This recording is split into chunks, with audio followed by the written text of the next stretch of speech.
Hello friends, आप सभी का स्वागत है एस्ट्रोलॉजी के यूट्यूब चैनल पे। मैं हिमांशु कुमार जीएचयू टेक इंस्टीट्यूट से आप सभी का स्वागत करता हूँ। फ्रेंड्स, आई होप आप सभी अच्छे होंगे, जहाँ भी होंगे मस्त होंगे। आप लोगों का काम अच्छा चल रहा होगा, मेरी ये पूरी उम्मीद है आप लोगों से। और किसी को भी अगर कोई काम करने में दिक्कत हो रही है और मोबाइल रिपेयरिंग फील्ड से है तो मुझे कमेंट करके ज़रूर बताएं कि वो किन फॉल्टों में फंस रहे हैं, उनको क्या प्रॉब्लम आ रही है। और कोई भी फॉल्ट हो आप कमेंट करके मुझे बता सकते हैं, मैं उस फॉल्ट के ऊपर वीडियो बनाने की ज़रूर कोशिश करूँगा। मेनली मैं तो फ़िल्टर करके बनाता हूँ कि जो कमेंट्स ज़्यादा आते हैं मैं उसके ऊपर वीडियो फर्स्ट बनाता हूँ।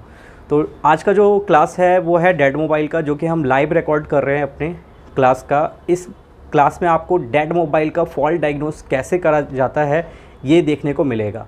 एक चीज़ मैं आपको जैसे कि अपनी पुरानी वीडियोस में भी बता चुका हूँ कि डेड मोबाइल क्या है, छोटा मोटा कॉन्सेप्ट नहीं है। ये एक कोर्स से भी बड़ा है।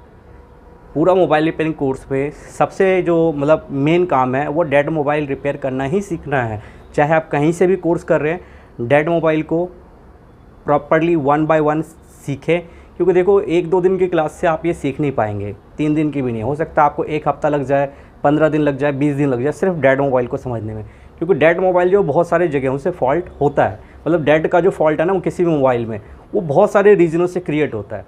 तो आज की वीडियो में हम आपको अपने स्टूडेंट से भी मिलवाएंगे जो कि इस क्लास को अटेंड कर रहे हैं। और आप में से भी अगर कोई भाई मोबाइल रिपेयरिंग कोर्स सीखना चाहता है तो हमारे दिए गए नंबर्स पर संपर्क करें और अपनी सीट बुक करें और अपना क्लास ज्वाइन करें नेक्स्ट मंथ वाला।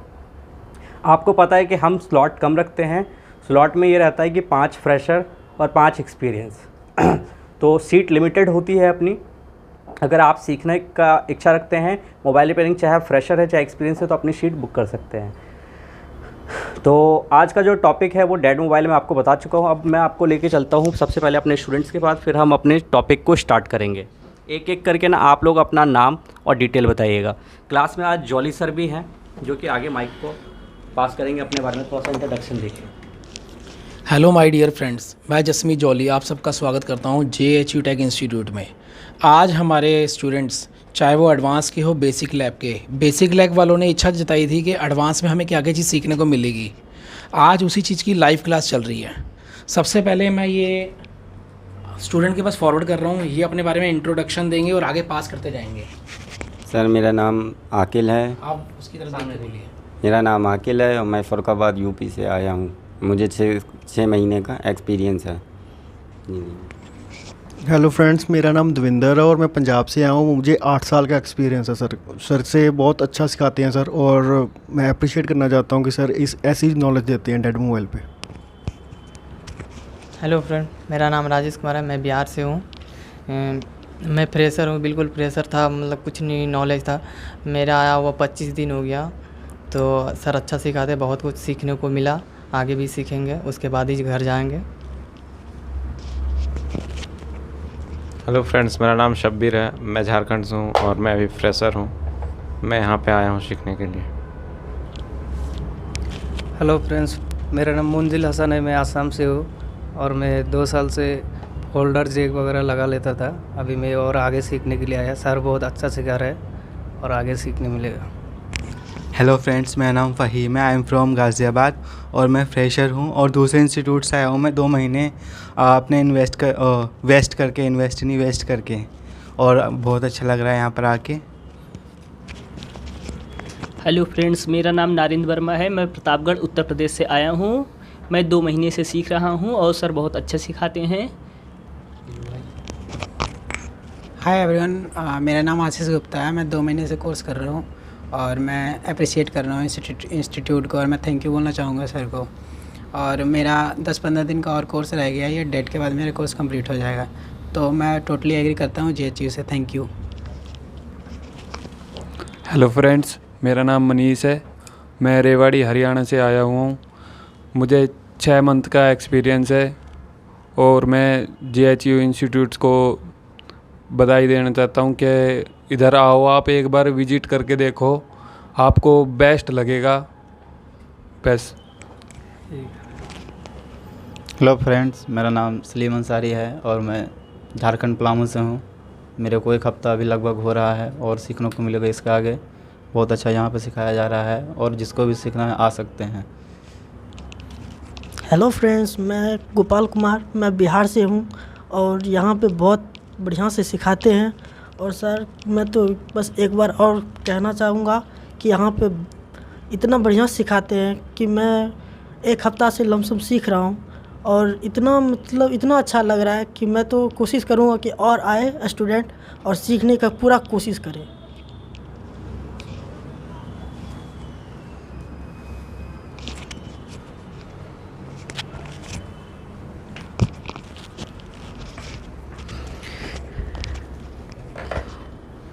तो फ्रेंड्स, यहाँ पे जो आपने अभी स्टूडेंट्स को देखा तो आपको ये डिफरेंट टाइम ड्यूरेशन के वाले मिल रहे होंगे। इसमें फास्ट ट्रैक के लड़के भी हैं हमारे, और जो नॉर्मल ट्रैक डेली 2-2 घंटे वाली क्लास लेते हैं वो लड़के भी हैं। एक्चुअली है क्या हमारे पास हर तरीके की फैसिलिटी अवेलेबल है। किसी को 2 घंटे की क्लास चाहिए, 8 घंटे की चाहिए, प्रॉपरली मिलेगी। टाइम किसके पास कितना है, शेड्यूल उस हिसाब से बनाया जाता है। जो 2 घंटे वाले हैं उनका कोर्स जो है वो आप ये लगा लो कि 60 से 70 दिन चलता है। तो जो 2 महीने वाले लड़के मिले हैं वो 2-2 घंटे वाले लड़के हैं, मतलब उनका क्लास सिर्फ 2 घंटे चलता है, क्योंकि फिर बाकी टाइम जो है यहाँ के लोकल शॉप पे वर्क करते हैं। जॉब हम अपने तरफ से प्रोवाइड करते हैं, कोर्स ड्यूरेशन के साथ भी प्रोवाइड कर देते हैं। इंटर्नशिप भी उनको मिल जाती है हमारे इंस्टीट्यूट की तरफ से, और इंटरनेशनल लेवल पे भी जॉब अगर आपको चाहिए तो वो जॉब मिलेगी आपको। हमारी तरफ से जॉब 100% श्योर सर्टन है। बस आपको अच्छे से काम सीखना है। अगर आप कहीं से भी कोर्स कर रहे हैं और आपको कोई भी प्रॉब्लम है, आप कोई भी तरह का फॉल्ट नहीं ठीक कर पाते हैं या किसी भी तरीके की समस्या है, तो देखो हम आपको पैसे रिफ़ंड तो नहीं दिलवा सकते, बट कोई ना कोई रास्ता ज़रूर निकालेंगे जिससे कि आपको नॉलेज मिल जाए।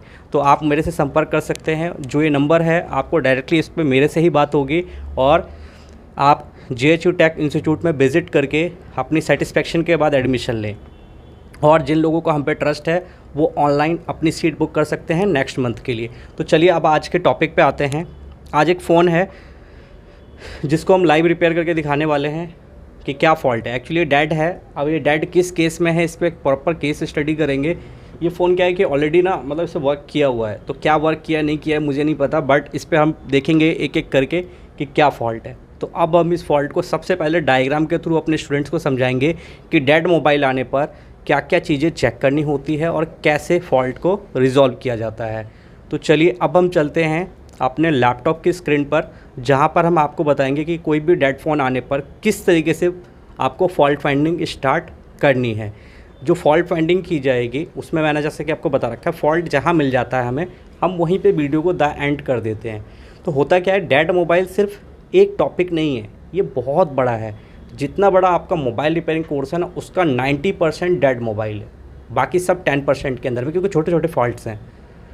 अब आप सोचो कि फ़ोन चाहे 10,000 का हो चाहे 1 लाख का हो, अगर बंद है तो उसकी वैल्यू 0 हो जाती है।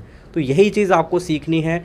कहीं भी आप कोर्स कर रहे हैं, डेड मोबाइल को हर ब्रांड के ऊपर समझें, और जैसे ओप्पो, वीवो, सैमसंग, रेडमी, मतलब MI के फ़ोन हो गए, जितने भी ब्रांड है सब पे पर्टिकुलर समझें, क्योंकि डायग्राम में ना कुछ चेंजेस है। होता क्या है इंस्टीट्यूट फील्ड में कि 2-3 बोर्ड ट्रेनर अपने सेलेक्टेड रखते हैं, चाहे वो किसी भी ब्रांड के रखते हैं, और उस पर ही आपको बता के भेज देते हैं, क्योंकि उनको ना रट्टा लगा हुआ होता है उन ट्रेनर्स को। उनकी भी कोई गलती नहीं है, क्योंकि ये पूरा का पूरा जो होता है, पूरा जो ये चलता है शेड्यूल, ये चलता है इंस्टीट्यूट के ऑनर्स के अकॉर्डिंग। ठीक है, तो मैं यही कहना चाहूँगा आपको कि जहाँ भी एडमिशन लें थोड़ा सोच समझ के लें, क्योंकि आपका मेहनत का पैसा है। तो अब हम स्टार्ट करने जा रहे हैं अपने टॉपिक को। अब आपको हम डिटेल में बताएंगे कि कैसे फॉल्ट रिजॉल्व करना है डेड फ़ोन। हम अपने लैपटॉप के फ़ोन मतलब लैपटॉप की स्क्रीन भी रिकॉर्ड करेंगे, जिससे कि आपको डायग्राम की नॉलेज भी मिले और फॉल्ट फाइंडिंग आप प्रॉपर्ली सीख पाएँ।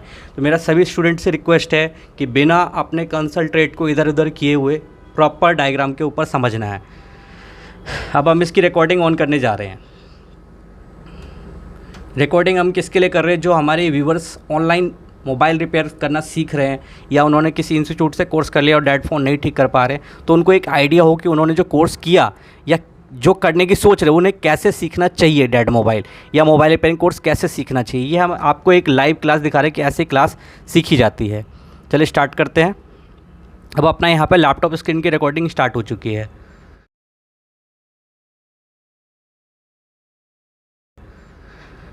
यहाँ पे बोर्ड न्यू स्कीमेटिक डायग्राम अपना ओपन है। अब इसमें हम ओपन करने वाले हैं स्कीमेटिक डायग्राम को। तो यहाँ पर आप देख सकते हैं Xiaomi, क्योंकि ये Xiaomi का फ़ोन है। इसी के अंदर Redmi सीरीज़ से भी होता है, MI सीरीज़ से भी होता है, पोको सीरीज़ से भी होता है। तो ये वाला Redmi का 6 और 6 है, आप देख सकते हैं सेम मॉडल है, लेआउट,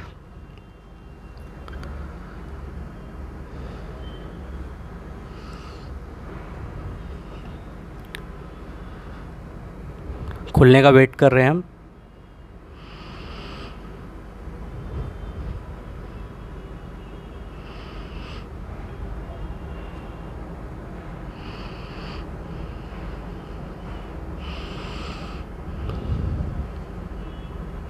बॉडी 2 खोल रखा है किसी ने।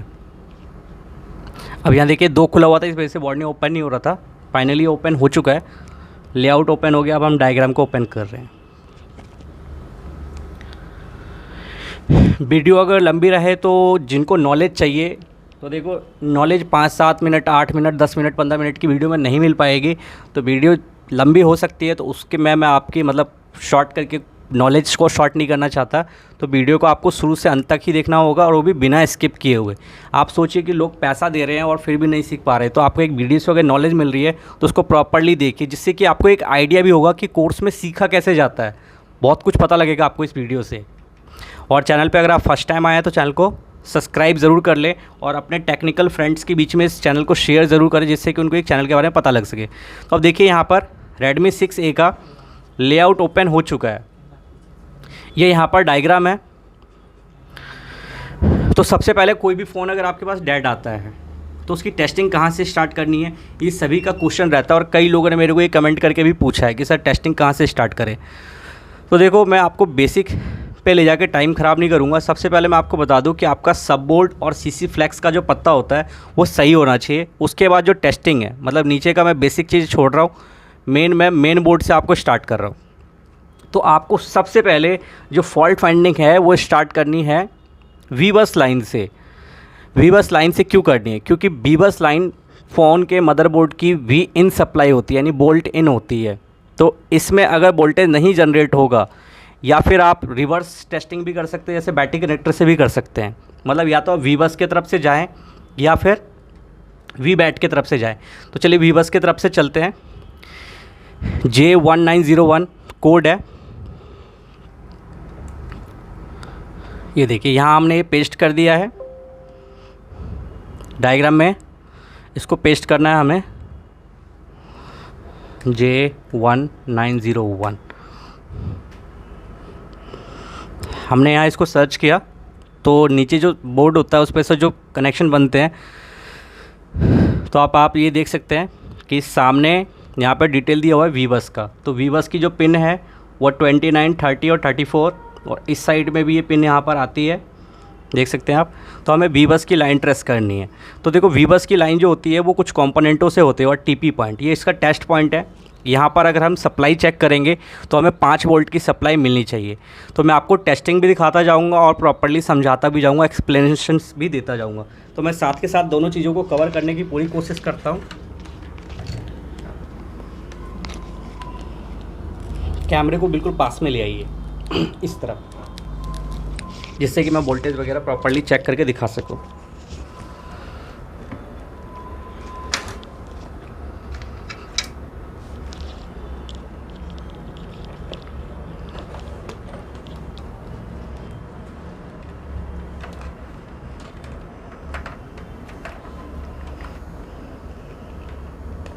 ऐसे रखना है,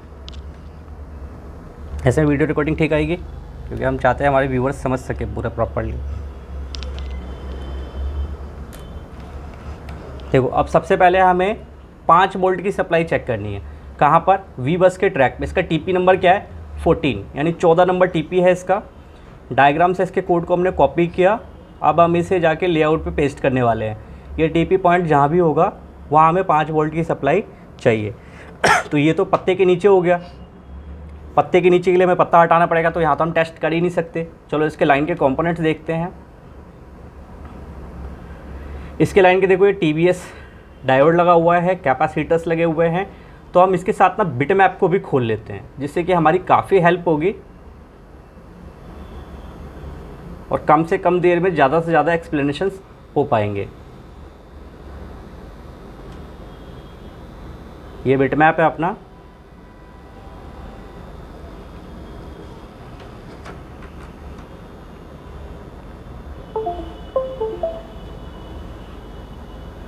तो ये Redmi 6A का बिटमैप हम ओपन करने जा रहे हैं।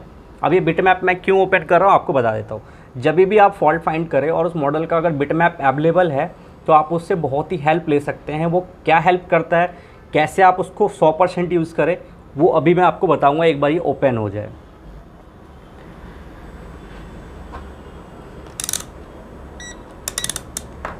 मीटर को हमने 20 वोल्ट DC के रेंज पे सेट कर लिया है।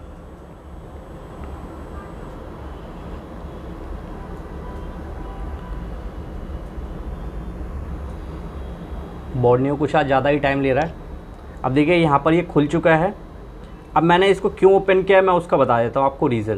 देखो पत्ता जो है ना वो ये वाला है, यहाँ पे लगना है, ठीक है। अब TP पॉइंट आपको मैं वापस ले चल के दिखा देता हूँ। देखो ये TP पॉइंट क्या है, यहाँ पर ये 3 जो एक लाइन से हैं इसमें ये बीच वाला TP पॉइंट है। अब वहाँ पे मुझे क्लिक करना है, ठीक है। वहाँ पे क्लिक करते ही देखो चार्जिंग की इनपुट ट्रैक का मुझे पता लग गया कि ऐसे है ये लाइन, ठीक है। अब इस लाइन में लगे हुए कंपोनेंट्स पर हम वोल्टेज चेक कर सकते हैं, ठीक है। देखो यहाँ पे चार्ज पे लगाया हमने तो कोई भी चार्जिंग का इंडिकेशन नहीं ऑन हुआ, मीन्स चार्जिंग ले रहा है क्या फ़ोन, नहीं ले रहा है। तो चार्जिंग अगर नहीं ले रहा है तो फ़ोन चालू होगा क्या, नहीं होगा, ठीक है।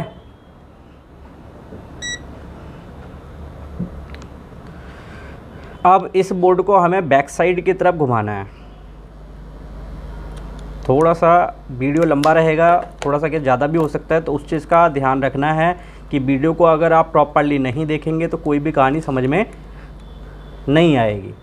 इसको सबसे पहले मैं ओपन कर लेता हूँ क्योंकि फ़ोन क्या हो जाता है, लॉक हो जाता है, मतलब इसके ना लॉक काफ़ी हैवी है।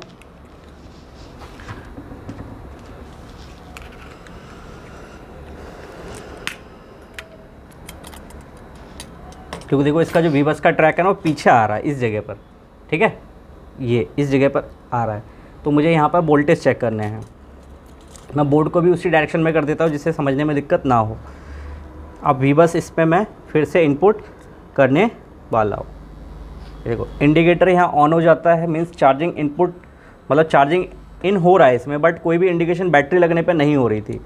तो अब मुझे इस कंपोनेंट पे वोल्टेज चेक करना है।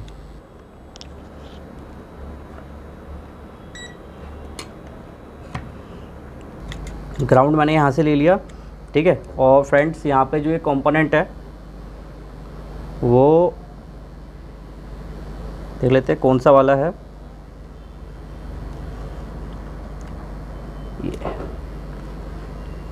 ये है ये। आप ये देखिए इनपुट में प्रॉपर 5 वोल्ट बन रहे हैं, ठीक है। तो अगर प्रॉपर 5 वोल्ट बन रहे हैं तो इसका मतलब है कि ये वोल्टेज बिल्कुल ठीक है, ये लाइन में कोई भी प्रॉब्लम नहीं है। दिख गया है, थोड़ा इधर करूँ।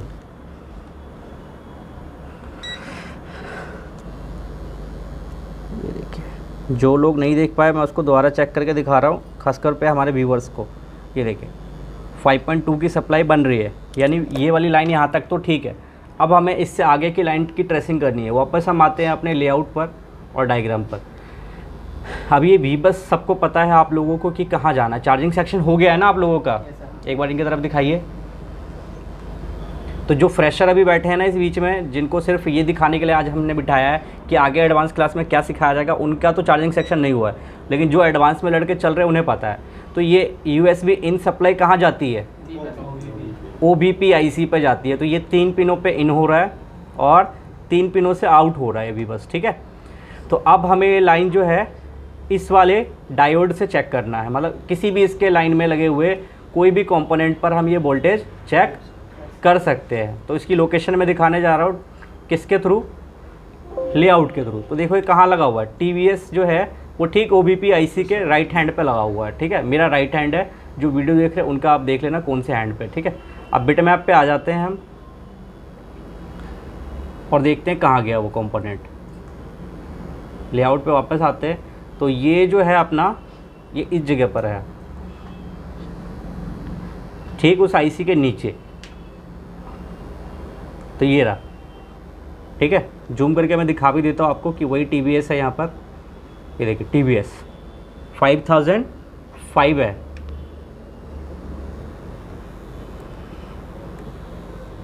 देखो TVS यहाँ पे ये कोडिंग थोड़ी गलत है, तो लेआउट में वापस आके देख लेते हैं इसकी कोडिंग क्या है। TVS 005 है, डायग्राम पे आ जाते हैं, ये बिल्कुल ठीक है 005। अब ये लाइन कहाँ जाएगी, देखो ये सेम कोड मैच नहीं कर रहा, मीन्स यहाँ से कोई भी लेना देना इसको नहीं है, ये जाएगी अपनी चार्जिंग IC के पास। तो यहाँ पर CHRLDO, ठीक है, चार्जिंग LDO वाली लाइन है ये। हमें पहले इसका VBus ट्रैक प्रॉपर चेक करना है कि वो आ रहा है या नहीं आ रहा, ठीक है। अब देखो VBus का यहाँ पर डिटेल है, ये देखिए हम पहुँच गए हैं MT6371, ठीक है, इस IC के पास हम आ चुके हैं। अब देखिए VBus हमने यहाँ क्लिक किया, यहाँ आ गया, तो देखो आप ये लाइन देखोगे सेम ट्रैक है। चलो और क्लिक करते हैं, अब देखो यहाँ आ गए। तो चार्जिंग Vin यानी चार्जिंग का जो IC है वो यहाँ पर आ गया, ठीक है। अब इस IC के अंदर से फिर आउटपुट भी निकलेगा, ठीक है। अब यहाँ आप देखिए VBAT और V सिस्टम, ये दो सप्लाइयाँ जो होती है, ठीक है, ये दो सप्लाइयाँ जो होती है इसको बड़े ध्यान से समझना है। ये बैटरी की तरफ जाने वाली सप्लाई है और ये V सिस्टम जो बन रहा है यहाँ पर CHG, VLX और V सिस्टम। मेरे को काफ़ी सारे लोगों ने ये सवाल किया था कि सेकेंडरी सप्लाई की एक 100% वाली पहचान क्या है, कि कैसे पहचाने चार्जिंग IC की सेकेंडरी सप्लाई। तो फ्रेंड इस वीडियो में मैं ज़्यादा लंबा एक्सप्लेनेशन नहीं दूंगा, अगर मैं इसका थियोरेटिकल पार्ट कभी भी रिकॉर्ड करता तो मैं इसको पूरा डिटेल में बताऊंगा। तो फिलहाल इसको शॉर्ट में आपको बता दूं कि CHG LX मतलब स्विचिंग सप्लाई और V सिस्टम, ये दोनों जो सप्लाइयाँ होती है बैटरी की ही सप्लाई होती है, जो कि चार्जिंग IC क्या करता है, स्विच करता है, मतलब एक साइड से ले लेता है बैटरी से वोल्टेज लेके फिर दूसरे पिनों से अपने दूसरे बॉल से निकालता है। और आपको हमेशा देखने को मिलेगा 95% मॉडल्स में कि चार्जिंग VL LX, थोड़ा सा इसका कोडिंग का फ़र्क हो सकता है अलग अलग मॉडलों पे, तो उस पर आप डायग्राम पे थोड़ा सा मेहनत करेंगे या कोर्स जब करते हैं तो मैं आपको इसकी पूरी डिटेल बताता हूँ। तो ये दोनों सप्लाई ना, जो VLX वाली होगी चार्जिंग की मतलब सेकेंडरी की, वो कॉइल के इनपुट पे होगी, और V सिस्टम वाली जो होगी वो कॉइल के आउटपुट पे होगी। एक कॉइल पे ये जाएगी ही जाएगी दोनों सप्लाइयाँ, तो फिर ये दोनों अंत में एक हो जाती है। अगर आपका फ़ोन डेड है तो आप एक चीज़ ज़रूर ध्यान देना, इस कॉइल को हटा के इसके इस साइड पे भी वोल्टेज चेक करना है और ऑपोजिट साइड पे भी वोल्टेज चेक करना है, दोनों साइडों पे वोल्टेज बननी चाहिए। अब आप कहोगे क्यों, ऐसा मैं क्यों कह रहा हूँ। लाइक एग्जांपल CHG LX जो है वो स्विचिंग सप्लाई है, यहाँ पर आपको नहीं मिलता है, मीन्स ये क्रिएट नहीं हो रहा है, IC रिवॉल्व होगी या चेंज होगी, ठीक है। फिर V सिस्टम मैं कह रहा हूँ आपको चेंज मतलब चेक करने के लिए, और वो भी कॉइल को रिमूव करके लगा हुआ रहेगा तो यही सप्लाई आर पार हो जाएगी। तो ये बन रहा है आपका V सिस्टम या नहीं बन रहा है ये आपको बिल्कुल भी पता नहीं चलेगा। तो इसको रिमूव करके जब आप यहाँ चेक करोगे तो यहाँ पर भी वोल्टेज मिलना चाहिए, यानी ये दो डिफरेंट वोल्टेज है लेकिन वो एक कॉइल के साथ मिल के मर्ज हो जाते हैं और एक बन जाता है, यानी इसके दोनों सिरों पे वोल्टेज बनेगा तो ठीक है, नहीं बनेगा तो इस वाली IC पे 100% काम होना है। नहीं अगर आप ये चेक करते हो तो आप डेड फ़ोन नहीं रिपेयर कर पाते हो। ये पहला मिस्टेक होता है जो कि मैंने अभी आपको ओपन किया, जो कि आपको हो सकता है कोर्स के दौरान भी नहीं बताया गया होगा। किसी व्यूवर हमारा वीडियो देख रहा है तो ज़रूर बताए कि उनको कोर्स के दौरान ये चीज़ बताई गई डीप में या नहीं बताई गई। तो यहाँ पर मैंने जो बताया है, लाइक अगर यहाँ पर आपको इस साइड में वोल्टेज नहीं मिलता तो LX यानी स्विचिंग नहीं हो रही है चार्जिंग की आउटपुट सप्लाई मतलब सेकेंडरी वाली, और V सिस्टम नहीं मिलता तो V सिस्टम क्रिएट नहीं हो रहा, और वो भी कॉइल को रिमूव करके चेक करना है। बाद में ये सप्लाई एक हो जाती है। अब हमें यानी क्या चेक करना है, ये सेकेंडरी पावर चेक करना है। सेकेंडरी के साथ में VBAT भी हम चेक करेंगे, ठीक है फ्रेंड्स, क्योंकि चार्जिंग IC जो है सबसे पहले मतलब आप कहोगे इन दोनों स्टेप में से पहले क्या चेक करें, तो VBAT चेक करना चाहिए पहले। तो VBAT के लिए हम बैटरी कनेक्टर पे आ जाते हैं। मैं इसका लाइट फिर से ऑन कर देता हूँ, ये देखिए यहाँ से ग्राउंड ले लिया मैंने, और ये VBAT का पॉइंट है, बन रहा है। एक कोई भी खड़ा होकर आप में से देख ले, 4.2 की सप्लाई आ रही है, देखो VBAT पे आ रही है सर, ठीक है। बाकियों को बता दो कि हाँ आ रही है, बाकी फिर जो हमारे ऑनलाइन व्यूवर हैं उनको भी यहाँ से कैमरे से दिख जाएगा, ठीक है। अब मैं इसकी बैटरी लगाता हूँ, तो वोल्टेज अगर आ रहा है तो फ़ोन चार्ज होना चाहिए। मैंने लगा दिया, क्या ये चार्ज हो रहा है? नहीं हो रहा है, यानी फ़ोन में क्या है, देखो चार्जिंग का इंडिकेटर जो है वो जल रहा है, यहाँ देखो चार्जिंग का इंडिकेटर जल रहा है, बट स्क्रीन पे कोई भी इन्फॉर्मेशन नहीं आ रही है, तो फ़ोन तो डेड है ना। कस्टमर को आप ये थोड़ा कहोगे, कस्टमर कस्टमर तो आपको ये आके कहेगा भैया लाइट जल रही है तो फ़ोन ऑन है, जबकि आप एक टेक्निकल हो। तो कस्टमर को समझाने के लिए आप जाओगे तो आपका टाइम लॉस होगा। तो कस्टमर को ठीक करके देना है, समझाना नहीं है, इसको एक्सप्लेनेशन नहीं देने हैं, क्योंकि वो कोर्स करने नहीं आया या मोबाइल रिपेयरिंग नहीं सीखने आया आपकी शॉप पर, तो उसको ठीक करके देना है, ठीक है। तो ये 4.2 की सप्लाई बन रही है, लेकिन फ़ोन चार्ज नहीं हो रहा और डेड है, ये भी ध्यान रखना, डेड है फ़ोन। मैं इसको वापस से बाहर कर देता हूँ। अब क्या चेक करना है हमें, अब हमें चेक करना है सेकेंडरी लाइन हमें चेक करनी है। एक बार और वोल्टेज चेक कर रहा हूँ, देखो 4.2 बन रहा है, ठीक है। अब हम चेक करने वाले हैं सेकेंडरी पावर सप्लाई। तो सेकेंडरी पावर सप्लाई जो है वो चार्जिंग आईसी से क्रिएट होता है, और ये सेकेंडरी पावर सप्लाई सबसे मेन किसके लिए बनता है, ये सबसे मेन बनता है, ये तो है फ़ोन का सबसे मेन सप्लाई, इससे आप ये कह सकते हो। लेकिन ये पर्टिकुलर जो बनाया गया है सप्लाई, ये PMIC के लिए बनाया गया है। अभी आपको दिखाता हूँ मैं। जाने को ये छोटी छोटी कैमरे की LDO IC होती है, उनके पास भी जाता है, लाइट IC के पास भी जा सकता है, ऑडियो IC के पास भी जा सकता है, जाइए किसी के पास भी सकता है। लेकिन ये मेनली जनरेट हो रहा है चार्जिंग IC से जनरेट हो रहा है, और ये जा रहा है PMIC को। तो मैं दिखा देता हूँ आपको।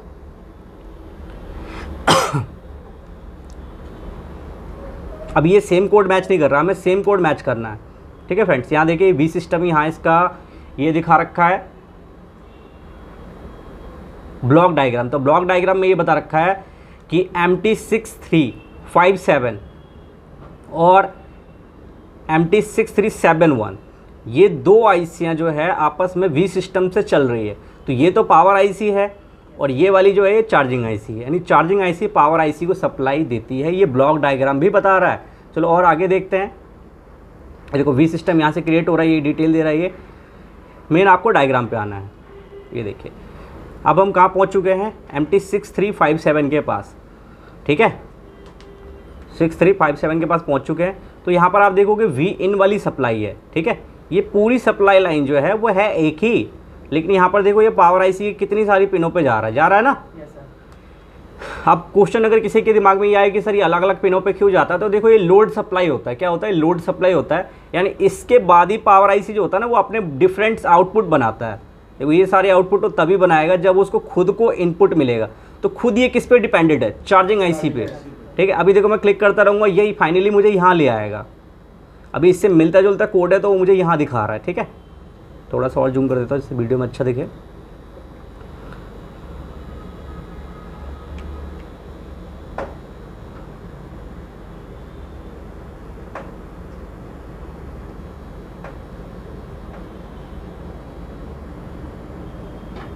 देखो V सिस्टम की सप्लाई जहाँ जहाँ जा रही है हर जगह पे कोड या मिलता जुलता कोड जहाँ भी है वहाँ भी मैच ले रहा है ये।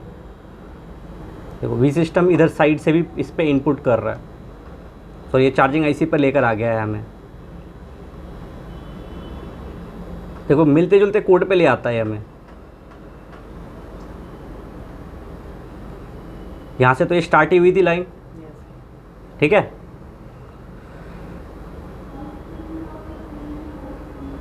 अब यहाँ देखो V सिस्टम क्या लिखा है, LDO V in। तो इसके डीप एक्सप्लेनेशन पे अभी मैं नहीं जा रहा, मैं इसके सॉल्यूशन की ये वीडियो बना रहा हूँ, ठीक है। एक्सप्लेनेशन तो मैं आपको कोर्स में दे ही रहा हूँ कि एक ट्रैक क्यों है, कैसे काम करता है, क्या फॉल्ट्स इसके आएंगे। तो ये देखिए इतने सारी जगहों से ये सप्लाई कनेक्टेड है। तो अगर कहीं भी एक कैपेसिटर भी शॉर्ट हो गया तो फ़ोन क्या रहेगा, डेड रहेगा। अब वो PMIC की वाली पिन हमें मिली नहीं। देखो ये वाली पिन हम ढूंढ रहे हैं, इस वाली पिन पे कोई मिस्टेक हुआ है मेरे से, मैं उसको देखता हूँ एक एक करके क्लिक करके। देखो इस पिन पे मुझे आना है फाइनली, क्योंकि इनपुट का सोर्स यही है। तो मैं एक एक करके क्लिक कर रहा हूँ, ठीक है। स्टार्टिंग से कर लेते हैं।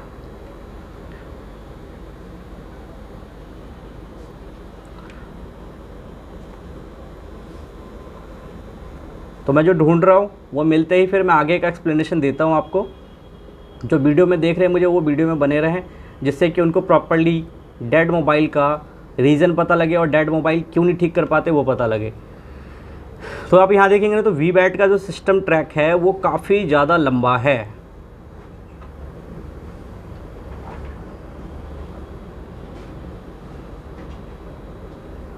ये चार्जिंग की यहाँ से तो स्टार्ट ही हो रही थी।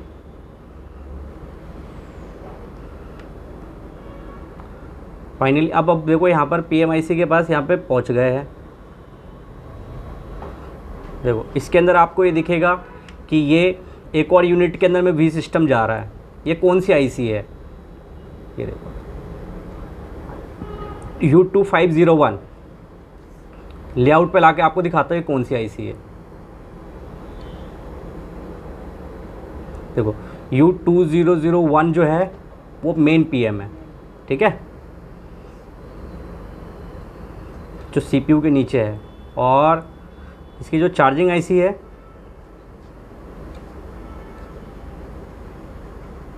U2501।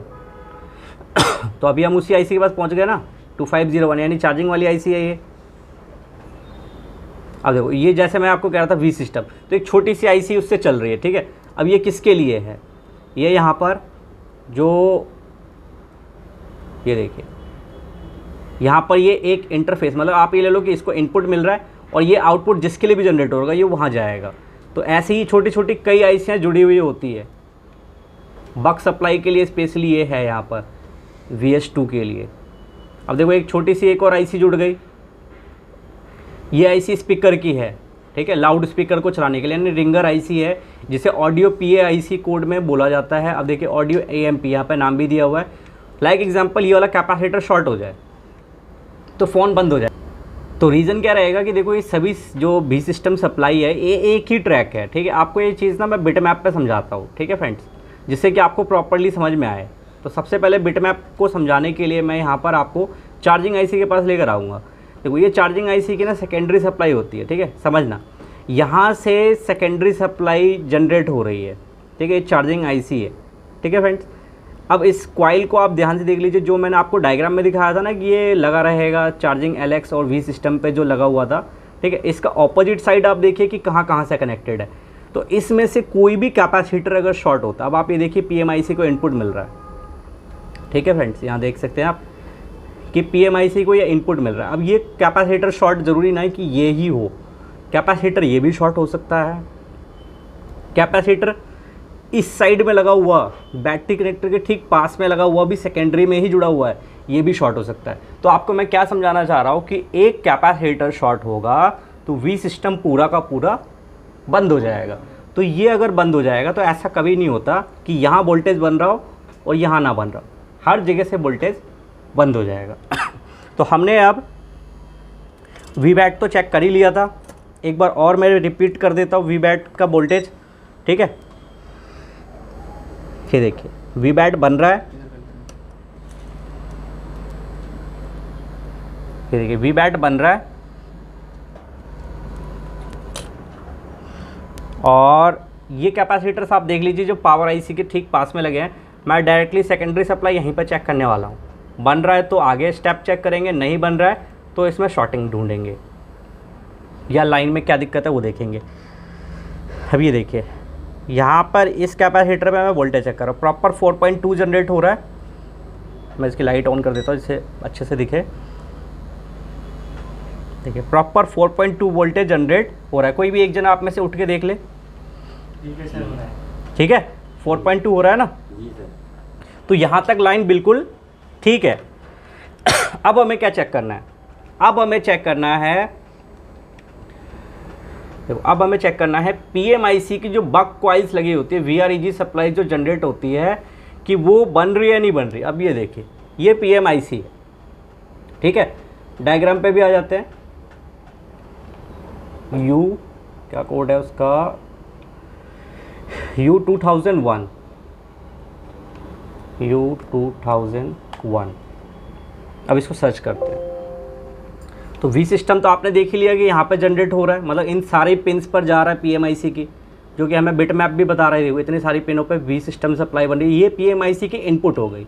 अब PMIC की आउटपुट की ज़रूरत किसको होती है, ये जो यहाँ पे PL करके कॉइल लगे हुए हैं, पावर कॉइल्स जो लगे हुए हैं, ये वोल्टेज बनते हैं CPU के लिए। अगर ये वोल्टेज CPU के लिए बनना बंद हो जाए तो फ़ोन डेड हो जाएगा। मैं आपको डायरेक्टली बिट मैप पे दिखा देता हूँ। देखिए जैसे ये वाला कॉइल लगा हुआ है, ये सारे मेन सप्लाई होती है। तो ये वाला जो है अपना नेटवर्क सेक्शन पे जा रहा है। देखो ये वाला नेटवर्क सेक्शन के लिए वोल्टेज बन रहा है। चलो इसको छोड़ देते हैं क्योंकि इससे तो सिर्फ नेटवर्क बंद होना चाहिए था। अब ये वाला ऑपोजिट देखिए, ये वाला आप देख लीजिए CPU के लिए जनरेट हो रहा है। मैं डायग्राम के थ्रू ना लाकर आपको पहले बिट मैप के थ्रू दिखा रहा हूँ। ये इसके कैपेसिटर लगे हुए हैं, अगर ये शॉर्ट कर गया तो ये पूरे कंपोनेंट चेक करने होंगे, और अगर ये कंपोनेंट का फॉल्ट है या पावर IC का या CPU का, ये जानना है तो क्या करना है। अब आप ये देखिए, इस कॉइल को हम सबसे पहले रिमूव करेंगे। कोई भी टाइम पर अगर आपको शॉर्टिंग कंफर्म करनी कि कहाँ से है, इस कॉइल को आपने रिमूव करना है। अगर बीप यहाँ आता है तो इसका मतलब शॉर्टिंग PMIC के अंदर है, ठीक है। मतलब 100% इसको निकालेंगे तो प्रॉब्लम या तो चेंज करने पे हो जाएगा, रिवॉल्व करके लगाएंगे। तो अगर IC शॉर्ट हो गई तो रिवॉल्व से ठीक नहीं होगा, चेंज करना पड़ेगा। और अगर इस साइड बीप आती है तो डाउट में पहले CPU नहीं निकालना है, पहले आपको ये कैपेसिटर्स चेक करने हैं, और फिर PMIC के अंदर भी ये फीडबैक जा रहा है। देखो क्या होता है, सेकेंडरी बन रही है नहीं बन रही, तो ज़्यादातर मॉडलों में क्या होता है, फीडबैक जाता है। देखो यहाँ पर आप देख लो इसको, ये देखो यहाँ पर भी आ रहा है। तो यहाँ पर क्या हो गया, पहले आप ये कंपोनेंट्स चेक करो, फिर भी अगर शॉर्टिंग है तो आप पावर IC को निकाल के देखो, फिर भी शॉर्टिंग है डिशोल्डिंग करने के बाद, तो 100% हो जाता है कि ये वाला एक कैपेसिटर, मतलब कंपोनेंट सारे देख लेना। देखो एक यहाँ पे छुप रहा था, इसको भी पहले ही देख लेना, सबसे पहले इसको इन्हीं कंपोनेंट्स के साथ। लास्ट में आपको CPU निकालना है, तो शॉर्टिंग इस तरीके से डायग्नोस करना है। तो फाइनली अब हम चेक करने वाले हैं कि PMIC की ये वोल्टेजेस जो अभी मैं आपको दिखा रहा हूँ, ये बन रहा है या नहीं बन रहा, ठीक है फ्रेंड्स। अगर ये वोल्टेज नहीं बनेगा तो फ़ोन डेड रहने का रीज़न यही होगा, ठीक है। तो सबसे पहले जो इम्पॉर्टेंट है वो ये दो कॉइल है, ये वाले। क्यों? क्योंकि ये दोनों CPU को डायरेक्टली ऑन करने के लिए। तो फ़ोन का अगर CPU ऑन नहीं होगा तो फ़ोन चालू हो जाएगा क्या? अब देखो बोर्ड को ना मैं उसी डायरेक्शन में ले जा रहा हूँ, ठीक है। जैसे वो वहाँ पर डायग्राम मतलब बिट मैप पे खुला हुआ है, तो बात आ जाती है कि यहाँ पे वोल्टेज कितना होगा। तो वोल्टेज जानने के लिए हम डायग्राम का यूज़ कर सकते हैं, ठीक है। जैसे PL नंबर देखकर, देखिए इसका PL नंबर क्या है 2002, इसको डायग्राम में आपको पेस्ट करना है, कर दिया पेस्ट। अब यहाँ क्या लिखा है DVDD कोर। यहाँ पर अब कंपनी ने हमें वोल्टेज नहीं बताया है, मतलब डायग्राम जब बनाया गया तो इसमें वोल्टेज मेंशन नहीं। तो बात क्या आ गई कि भाई जब यहाँ नहीं बताया गया तो आपको खुद तो सपने आते नहीं है। तो मैं यहाँ पर जो मेरा एक्सपीरियंस है 0.85 या 89 यानी 1 वोल्ट के नीचे ही होती है सप्लाई, ठीक है। CPU की कुछ सप्लाई होती है जो 1.2 या 2.2 की होती है। तो यहाँ पर देख लेते हैं सप्लाई बन रही है या नहीं बन रही। यहाँ पर मैं लाइट को ऑन कर रहा हूँ, देखो ये वाली ग्राउंड पर रख दी और इस वाले से मैं चेक कर रहा हूँ। देखो वोल्टेज आ रहा है क्या, मल्टीमीटर प्रॉपर कनेक्ट करिए, नहीं बन रही है, ठीक है। तो एक साइड बनेगी तो दूसरी साइड जाहिर सी बात है बनेगी। यहाँ पर वोल्टेज बन रहा है क्या, नहीं बन रहा है। देखो ग्राउंड पे भी टच है, ठीक है। बाकी के कॉइल्स को भी देख लेते हैं, बन रहा है क्या, नहीं बन रहा है, बन रहा है ना के बराबर है, इससे भी कुछ होगा नहीं। हटा के देखते हैं, ठीक है। इसकी लाइट अब बंद हो जाती है, नहीं बन रही, ठीक है।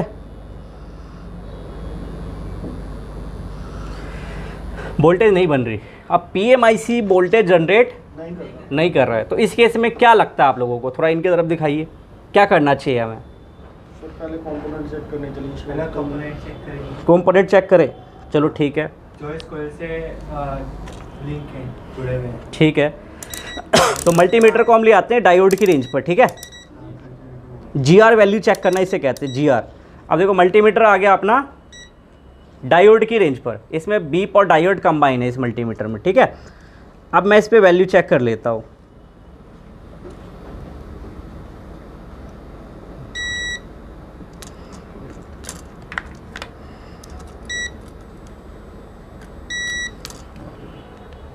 एक्चुअली क्या है ना, अब देखो वायर मुझे बदलना पड़ेगा। देखो उसकी नॉब ना टूटी हुई है, तो रेड वाली जो है वो कहाँ रहनी चाहिए, ग्राउंड पे। तो अभी मैंने रेड की जगह कौन सा कर दिया, ब्लैक। तो अब ब्लैक वाली ग्राउंड पे होनी चाहिए, ठीक है। तो ये वीडियो में कोई कंफ्यूज ना हो, ठीक है। अभी मैं वैल्यू चेक कर रहा था तो वैल्यू नहीं मिल रही थी, ठीक है। क्या वैल्यू आ रहा है GR, देखो इस वाले पे आ रहा है, ठीक है।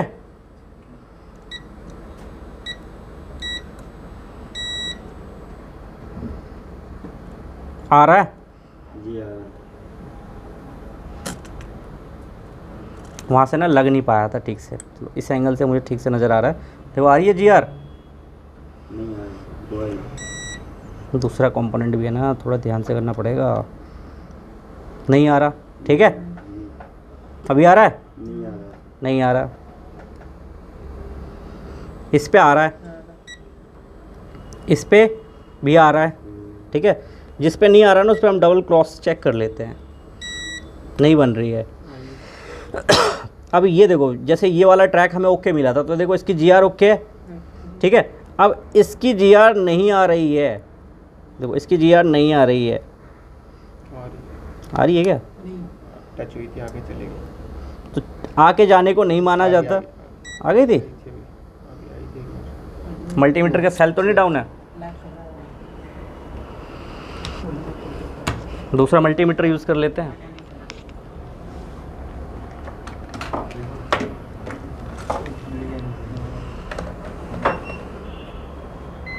रेड वाली दे दो, रेड वाली। वीडियो पॉज बिल्कुल भी मत लेना, ऐसी कैसे हम वीडियो डालेंगे जिससे कि हमारे व्यूवर्स समझ सके, सीख सके चीज़ों को। ये तार निकाल दो, ये लो।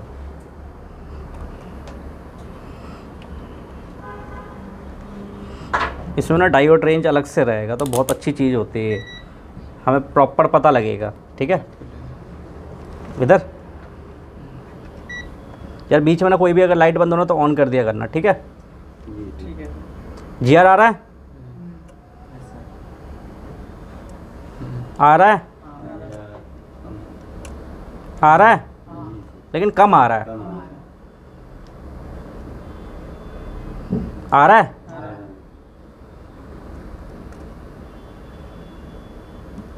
अभी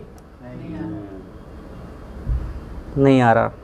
चलो इसको वापस इधर से देखते हैं, अपोजिट साइड से भी आ रहा है, उधर पे टच नहीं हो पाया था, ठीक है। तो वोल्टेज चेक करना एक बार फिर से बनता है, क्या पता मल्टीमीटर में थोड़ा सा इशू हो, लेकिन उससे पहले वोल्टेज तो हमने बिल्कुल ठीक चेक किया है। चलो कोई नहीं, वोल्टेज चेक करते हैं, ठीक है। अभी देखो यहाँ पे लगा दिया मैंने, और वोल्टेज चेक करने के लिए मल्टीमीटर कहाँ जाएगा? 20 वोल्ट पे। आ रहा है क्या वोल्टेज? नहीं आ रहा। आ रहा है? नहीं। आ रहा है? नहीं। आ रहा है? नहीं। तो वोल्टेज कोई भी नहीं बन रही है। अभी देखो यहाँ टच हो गया था इस वाली लाइन पे, ये वाला लाइन तो बन ही रहा है। अभी आ रहा है क्या? नहीं। नहीं। तो वोल्टेज नहीं बन रहा। तो अगर वोल्टेज नहीं बना रहा और लाइन की वैल्यू आ रही है, तो इस केस में क्या है? आराम से आराम से आराम से, क्या फॉल्ट है फिर इसमें? वोल्टेज नहीं बन रहा जबकि GR वैल्यू आ रही है, तो क्या फॉल्ट हो सकता है? शॉर्टिंग तो है ही नहीं। कहाँ आई शॉर्टिंग? बीप आता तो शॉर्टिंग होती। क्या चेंज करना होगा? PM। और किसी का? किसी का और कोई आंसर हो? कुछ भी क्या बता सकता है कि सर कंपोनेंट निकाल सकते हैं, मतलब ये नहीं कि कुछ भी जवाब दे दो सही गलत। लगता है कुछ तो बताओ, नहीं लगता है तो आगे की कहानी हम बताएंगे। PMI चार्जिंग IC तो ठीक है यार, वो तो सेकेंडरी बना रहा है, उसकी क्या गलती है? अब ये पावर IC वोल्टेज नहीं बना रहा ना, हमारी जो यहाँ से जो VREG जो यहाँ पे DVDD के नाम से है वो वोल्टेज नहीं बन रहे, तो इसमें अब किसकी गलती है? PMIC नहीं बना रहा है, जबकि इसको बनाना चाहिए था। अब सबसे पहले हमें समझना होगा कि इस वोल्टेज के ना बनने का रीज़न क्या होता है। पहला रीज़न जो आप कह रहे हो बिल्कुल ठीक हो सकता है, जिन्होंने भी आंसर दिया कि PMIC चेंज या रिबॉलिंग जो भी मान लो आप, तो वैल्यू यहाँ आ रही है बट वोल्टेज नहीं आ रही। तो अगर वोल्टेज नहीं बन रहा ना, तो इस केस में वोल्टेज कब बनता है और कब नहीं बनता हमें समझना होगा। देखो PMIC को इनपुट वोल्टेज मिलने के बाद आउटपुट जनरेट करना होता है, लेकिन जब मैं आप लोगों को कल बता रहा था, जैसे अखिल को बता रहा था, आपको बता रहा था, राजेश को बता रहा था डेड मोबाइल का कॉन्सेप्ट, तो मैंने आपको 12-13 स्टेप्स बताए थे। उसमें मैंने आपको बताया था कि वोल्टेज भी चेक करना है PMIC का, लेकिन मैंने चेंज ना, मतलब ये नहीं कहा था कि IC उतार दो।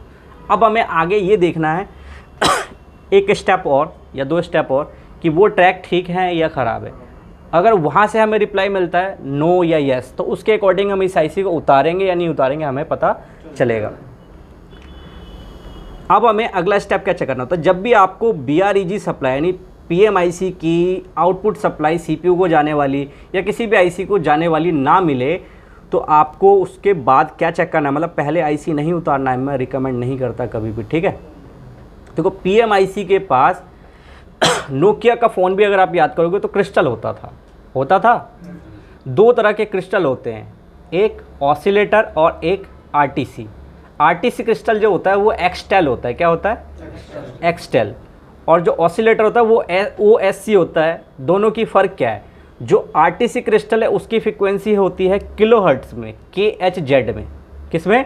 KHZ 32.76 किलोहर्ट्ज़ की होती है, ठीक है। और ऑसिलेटर जो होता है वो फ़ोन 2G है, 3G है, 4G है, 5G है या आने वाले टाइम में 6G है, उसके अकॉर्डिंग लगता है।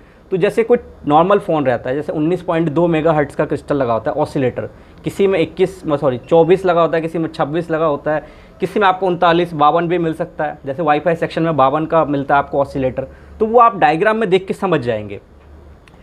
तो PMIC को वोल्टेज बनाने के लिए ऑसिलेटेड एक्सटेल दोनों फ्रिक्वेंसी की नीड होती है। यानी ये वोल्टेज तभी जनरेट करता है जब ये दो सिग्नल जनरेट हो रहे हो, और ये सिग्नल जनरेट ना हो रहे हो तो वोल्टेज भी जनरेट नहीं होगा। क्योंकि जो ये PMIC वोल्ट निकाल रहा है ना, 4.2 ले रहा है, वोल्टेज निकालेगा कितना? 0.8। तो बहुत कम वोल्टेज है ये। तो दो तरीके से वोल्टेज बनाए जाते हैं, ऑसिलेटेड हाई और ऑसिलेटेड लो।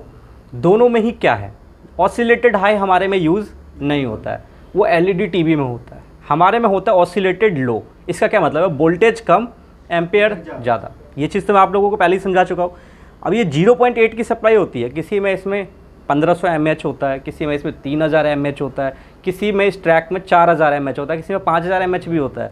तो यहाँ पर क्या है? एम्पेयर हाई है, क्योंकि CPU को क्या चाहिए? वोल्टेज कम चाहिए और एम्पेयर है, मतलब ज़्यादा पावर कंज्यूम कौन करता है फ़ोन के अंदर में? CPU। और बनाता कौन है वो पावर? VM।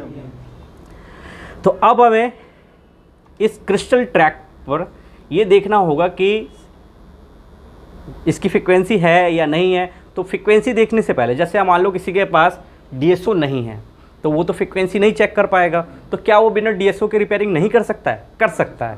देखो पहले भी फ़ोन रिपेयर होते थे, आगे भी रिपेयर होंगे और अभी भी हो रहे हैं। समझना मेन है कि फॉल्ट फाइंड किया कैसे जाता है। अब इस क्रिस्टल का देखना क्या लेना देना। सबसे पहले मैं आपको डायग्राम पे समझाऊंगा लेना देना क्या है। अब यहाँ से इस कोड को मैंने कॉपी किया, यहाँ पे इस डायग्राम पे मैं इसको पेस्ट कर रहा हूँ, सर्च कर रहा हूँ, ठीक है। सर्च किया तो यहाँ पर ये आ गया, ठीक है। अब यहाँ पे रूल समझो, क्या लिखा है? Route AVDD 18 aux ADC VIN। अब यहाँ पे VIN का जिक्र हुआ है। VIN क्या था?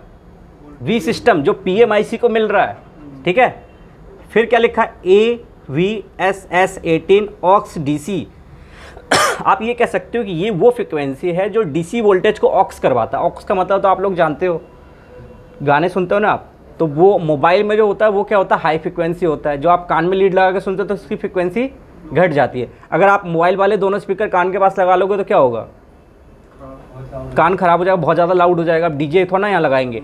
तो जो आप लीड यूज़ करते हो वो high frequency to low frequency convert हो रहा है। अब आप यहाँ पे देखो, इसके 4 पैर हैं, ठीक है। 4 में सबसे पहले इस वाले को देखो क्या है, 1 नंबर पिन को देखो क्या लिखा है? हॉट एक्सटेल 1। क्या लिखा है? एक्सटेल, ठीक है। अब यहाँ देखो क्या लिखा है? 26M। इस 26M का मतलब है 26 मेगाहर्ट्ज़ क्रिस्टल। 26 मेगाहर्ट्ज़ क्रिस्टल यानी 2600 मेगाहर्ट्ज़ का क्रिस्टल है। ये जो क्रिस्टल है ये 4G फ़ोन के अकॉर्डिंग, किसके अकॉर्डिंग? 4G फ़ोन के अकॉर्डिंग। अगर ये 19.2 होता, 19 लिखा होता, तो इसका मतलब होता ये 2G फ़ोन होता। और अगर आपको ये जैसे ये 26 का मिला, 24 का मिलता है, तो भी वो 4G है। तो 24 से 26 दोनों में से कोई भी मिल सकता है। आपको ये 32 मिले, 39 मिले, 52 मिले, 53 मिले, तो इसका मतलब होगा कि ये 5G है। यानी ये जो है ना, ये लगता है CPU और पावर IC के अकॉर्डिंग। अब अगर कोई भाई हो जो इसको समझना हो तो वो 3G फ़ोन ही हो बेशक, चाहे 4G फ़ोन ही हो, उसमें वाईफाई सेक्शन खोल लेना, उसके पास जो क्रिस्टल लगाओ ना उसकी फ्रिक्वेंसी देख लेना, वो आपको 39 का या 52 MHz का मिलेगा। मतलब उसके आगे 2 जीरो लगा लो, मतलब 3900 मेगाहर्ट्ज़ या 5200 मेगाहर्ट्ज़। यानी उस फ़ोन में नेटवर्क सेक्शन तो 4G है, लेकिन जो वाईफाई का सेक्शन है वो 5G है। आप कहोगे ये कैसे पता लगता है? तो ये जो होती है ना, मैं थियोरेटिकल क्लास में एक्सप्लेन कर देता हूँ, ठीक है। अगर किसी को भी ये क्वेश्चन रहेगा तो आप मेरे से इस क्लास के बाद पूछ सकते हो, मैं आपको बता दूंगा और दिखा भी दूंगा, ठीक है। अब ये एक्सटेल जो है इनपुट हो रहा है, ये एक्सटेल भेज कौन रहा है, सबसे पहले ये समझते हैं। ये देखिए, देखो एक्सटेल यहाँ से निकला, ये आईसी है कौन सी, कोडिंग कंफर्म करवा रहा हूँ, ठीक है। देखो U2001/C यानी PMIC के अंदर में, आप देखो यहाँ पे RTC यूनिट भी है, देखो लिखा ना RTC।